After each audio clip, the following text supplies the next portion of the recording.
Europe का उबला-बासी मांस खाकर परेशान हो चुका था और फिर मैंने एक ऐसे देश की तरफ कदम बढ़ाया जहां आने का हर यूरोपियन का सपना था। तो वीडियो को पूरा देखें और चैनल को सब्सक्राइब कर लीजिए।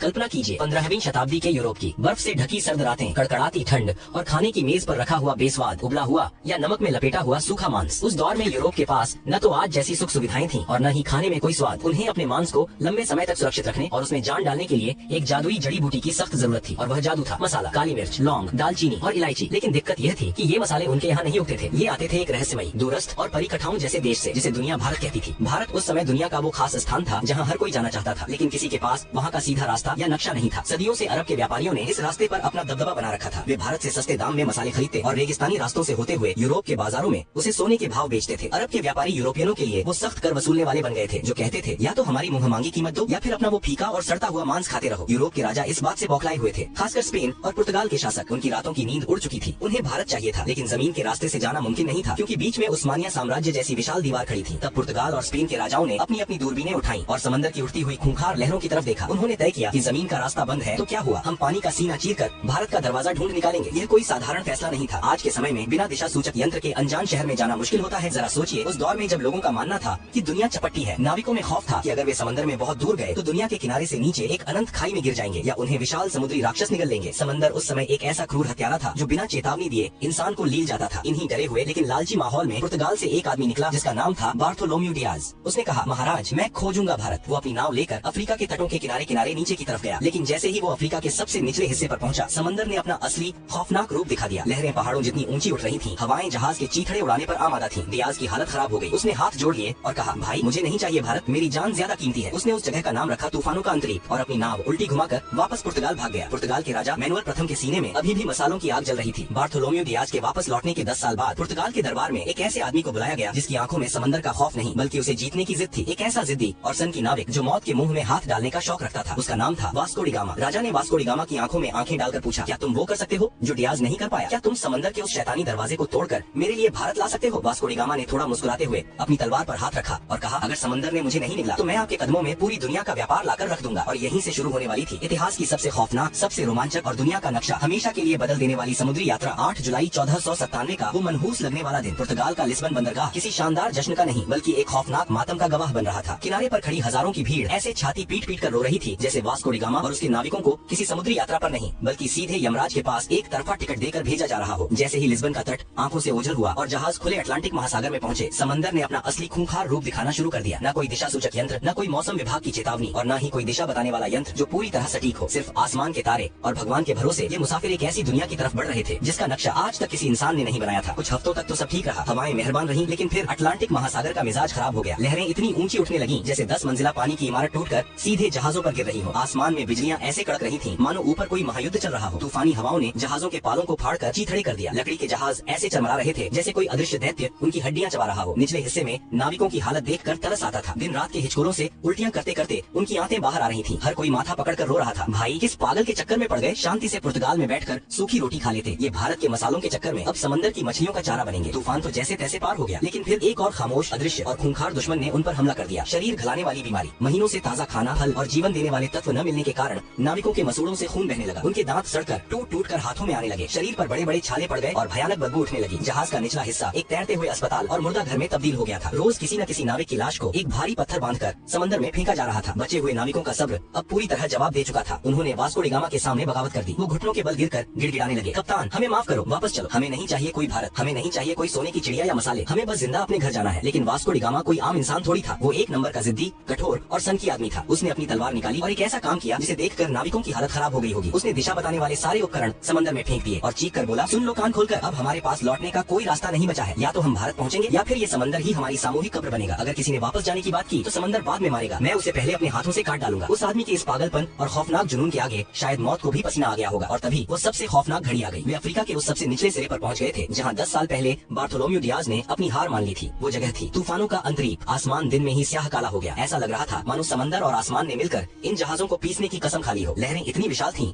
कि जहाज उनके सामने पानी के बुलबुले लग रहे थे। एक लहर जहाज को आसमान की तरफ उछालती तो दूसरी उसे पाताल में धकेल देती। साउ राफेल जहाज का ढांचा बुरी तरह टूट गया था। हर नाविक ने अपनी आंखें बंद कर ली और अपने अंतिम समय की प्रार्थना करने लगा। लेकिन वास्को डी गामा जहाज के पहिए को लोहे की तरह मजबूती से पकड़े सीना ताने तूफान की आंखों में आंखें डालकर खड़ा था। प्रकृति अपने पूरे रौद्र रूप में थी। वो उन्हें निगलना चाहती थी, लेकिन एक इंसान की शुद्ध जिद और पागलपन के आगे वो भी हारने लगी। कई दिनों की इस रोंगटे खड़े करने वाली मौत की लड़ाई के बाद अचानक एक सुबह चमत्कार हुआ। तूफान थम गया, हवाएं सर्द से गर्म होने लगी, लहरें शांत हो गईं और पानी का रंग बदल गया। वास्को डी गामा और उसके बचे खुचे थके हारे नाविकों ने अपनी आंखें खोली। उन्होंने वो कर दिखाया था जो दुनिया के इतिहास में आज तक किसी ने नहीं किया था। उन्होंने उस मौत के दरवाजे को तोड़ दिया था और अब वे एक बिल्कुल नए महासागर हिंद महासागर में प्रवेश कर चुके थे। उस दिन के बाद से उस खूंखार तूफानों के अंतरीप का नाम बदलकर हमेशा के लिए उम्मीद की किरण रख दिया गया, क्योंकि अब उन्हें यकीन हो गया था कि भारत का रास्ता यहीं से जाता है। लेकिन कहानी अभी बाकी थी मेरे दोस्त। वे हिंद महासागर में तो आ गए थे, लेकिन भारत अभी भी बहुत दूर था। और सबसे बड़ी मुसीबत ये थी कि ये समंदर उनके लिए बिल्कुल नया था। यहाँ का पानी, यहाँ की हवाएं, सब कुछ अनजान था। उन्हें नहीं पता था कि भारत किस दिशा में है। उन्हें अब एक ऐसे इंसान की सख्त तलाश थी जो इस अनजान पानी का उस्ताद हो, जो उनका हाथ पकड़कर उन्हें उस स्वर्ण भूमि तक ले जाए। उन्हें एक स्थानीय राहगीर चाहिए था जो आज के सजीव नक्शे की तरह उन्हें सीधा रास्ता दिखा सके। और वो इंसान उन्हें मिलने वाला था पूर्वी अफ्रीका के मालिंदी तट पर। एक ऐसा आदमी जिसकी एक उंगली के इशारे ने पूरी दुनिया का भूगोल और इतिहास हमेशा के लिए पलट कर रख दिया। अफ्रीका के पूर्वी तट पर मालिंदी नाम का एक शांत और खूबसूरत बंदरगाह था। मौत के समंदर को पार करने के बाद वास्को डी गामा के टूटे फूटे जहाज और उसके बदबूदार थके हारे नाविक जब वहाँ पहुँचे तो उनकी हालत जिंदा लाशों जैसी हो चुकी थी। उन्हें बस एक ही चीज की तलाश थी, कोई ऐसा इंसान जो उन्हें उस रहस्यमयी भारत तक ले जाए। उन्हें आज के दौर का एक जिंदा नक्शा चाहिए था। और यहीं पर इतिहास ने सबसे बड़ा और मजेदार मोड़ लिया। वास्को की मुलाकात एक ऐसे इंसान से हुई जिसने उसका हाथ पकड़कर दुनिया का नक्शा ही बदल दिया। उस भारतीय नाविक ने उसे जो चीज दिखाई उसने पुर्तगालियों के होश उड़ा दिए। उसने सितारों की स्थिति, मानसून की हवाओं और समुद्री धाराओं का ऐसा सजीव ज्ञान समझाया जिसे देखकर वास्को डी गामा को लगा कि ये लोग तो समंदर के असली उस्ताद हैं। हवा का रुख बदला। मानसून की तेज और मेहरबान हवाओं ने वास्को डी गामा के जहाजों के फटे हुए पालों में नई जान फूंक दी। अब उन्हें पतवार घुमाने की भी जरूरत नहीं थी। हवाएं खुद उन्हें उनकी मंजिल की तरफ धकेल रही थी। जैसे जैसे दिन बीत रहे थे नाविकों की धड़कनें तेज हो रही थी। क्या सच में कोई भारत है या ये सब एक छलावा है? तभी एक शाम आसमान में कुछ समुद्री पक्षी उड़ते हुए दिखाई दिए। ये पक्षी पूर्व दिशा की ओर जा रहे थे। वास्को डी गामा समझ गया, जहाँ पक्षी जा रहे हैं वहीं कोई जमीन है। और फिर आई 20 मई 1498 की वो जादुई सुबह। समंदर की लहरें एकदम शांत थीं। सूरज की सुनहरी किरणें पानी पर ऐसे बिखर रही थीं जैसे किसी ने पिघला हुआ सोना बिछा दिया हो। अचानक हवा के एक तेज झोंके के साथ एक ऐसी खुशबू आई जिसने पुर्तगालियों के दिमाग सुन्न कर दिए। यह न तो उनके जहाजों की सड़ांध थी और न ही समंदर के खारे पानी की महक। यह चंदन, इलायची और काली मिर्च की वो दिव्य और नशीली खुशबू थी जिसके लिए उन्होंने मौतों का समंदर पार किया था। कोहरा छंटा और उनके सामने उभरी नारियल के ऊंचे पेड़ों की कतारें, दूर से मंदिरों की घंटियों की मधुर आवाज गूंज रही थी और एक विशाल वैभवशाली शहर उनके सामने खड़ा था। यह कोई भ्रम नहीं था, यह भारत का पश्चिमी तट था, कालीकट, जो आज के केरल में है। वास्को डी गामा और उसके नाविकों की आंखों से आंसू छलक पड़े। महीनों से मौत को चकमा देते देते वे आखिरकार उस स्वर्ण भूमि पर पहुंच ही गए थे। जैसे ही जहाज किनारे लगे नाविक पागलों की तरह जमीन पर कूद पड़े। वे घुटनों के बल गिरे, कुछ ने रेत को चूम लिया, कुछ रोते हुए आसमान की तरफ हाथ जोड़कर भगवान का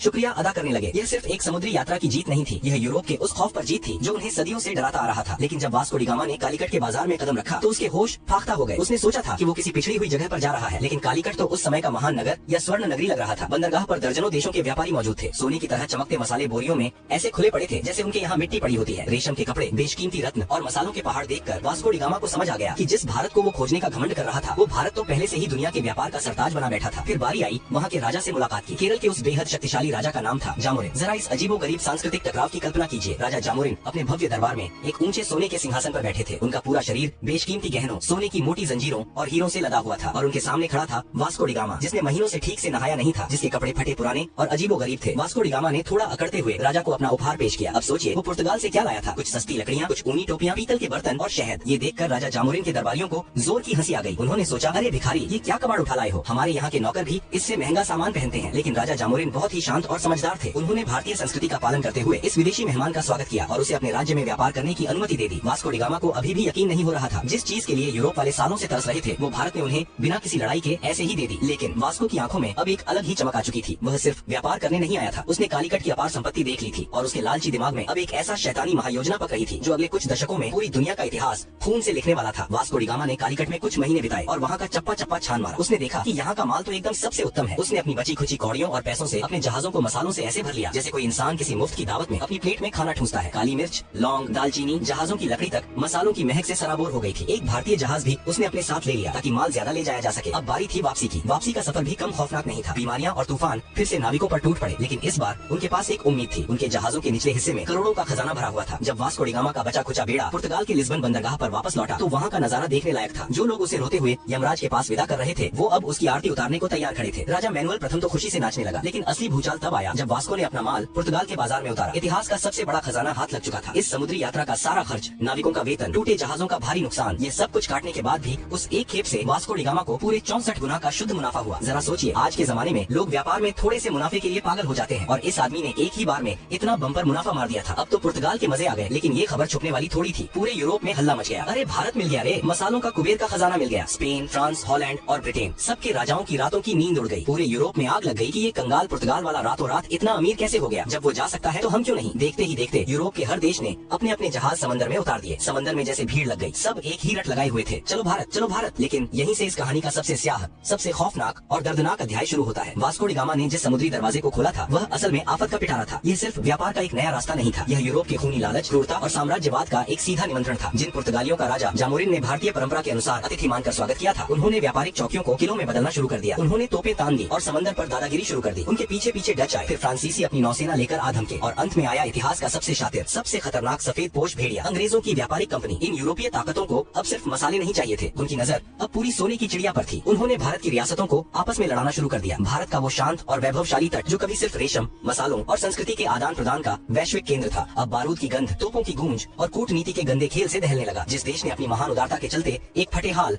थके हारे विदेशी नाविक को पनाह दी थी, उसी देश को इन व्यापारियों ने अपनी गुलामी की बेड़ियों में जकड़ लिया। व्यापार के नाम पर लूट का ऐसा नंगा नाच शुरू हुआ जिसने दुनिया के सबसे अमीर देश की कमर तोड़ दी। सदियों तक भारत के माथे पर उपनिवेशवाद का कलंक थोप दिया गया। भारत का सारा सोना, सारा वैभव जहाजों में भर भर कर यूरोप की तिजोरियों में जाने लगा और वहाँ की सड़कें भारतीय खून पसीने से चमकने लगी। लेकिन क्या भारत सिर्फ एक जमीन का टुकड़ा था जिसे कोई भी नाविक आकर खोज ले और कोई भी राजा आकर जीत ले? नहीं, भारत एक विचार है, एक अजेय और अमर आत्मा है। सदियों की गुलामी, अकल्पनीय शोषण और घोर अंधकार के बावजूद इस आत्मा की आग को कुचला नहीं जा सका। वास्को डी गामा ने भले ही 1498 में भारत की जमीन तक पहुँचने का रास्ता खोजा था, लेकिन दुनिया ने असली भारत को तब जाना जब 15 अगस्त 1947 को इस देश ने अपनी छाती पर रखी गुलामी की बेड़ियों को एक झटके में तोड़कर फेंक दिया। जब लाल किले की प्राचीर से आसमान में तिरंगा शान से लहराया तो दुनिया को यह परम सत्य समझ में आ गया कि भारत को कोई खोज नहीं सकता। यह वो सनातन सत्य है जो हमेशा से था, है और अनंत काल तक रहेगा। और इस तरह मसालों की एक हल्की सी खुशबू से शुरू हुई एक खौफनाक समुद्री यात्रा ने दुनिया को उसका सबसे बड़ा सबक सिखा दिया कि आप सोने की चिड़िया को कुछ वक्त के लिए पिंजरे में तो कैद कर सकते हैं, लेकिन उसकी उड़ान को हमेशा